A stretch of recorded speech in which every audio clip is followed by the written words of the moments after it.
আজ শনিবার, দিব্যি জানি ৩ জন দুপুরবেলা একসাথে খাবো, সে আর হলো না।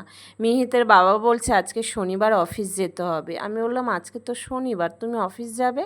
বলছে না, আজ থেকে ৩ মাস এইভাবে যখন তখন অফিসের কাজে যেতে হবে।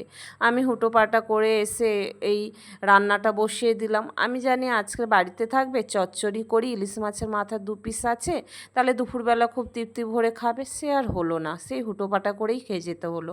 তারপর আমি একটু বড়া ভেজে নিয়েছিলাম, তো বড়া ভাজা দিয়ে এক মুঠো পান্তা ছিল, খেয়েছি।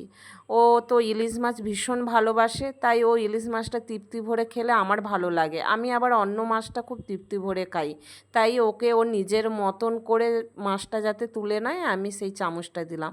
তারপর তো বান্ধবীর বাড়িতে গিয়েছিলাম, ও নিজের হাতে বানানো আচার দিল খেতে, খেলাম। তারপরে বাড়িতে তো সবাই মিলে বিকালে একসাথে চায়ের আড্ডায় গল্প করলাম, খেলাম।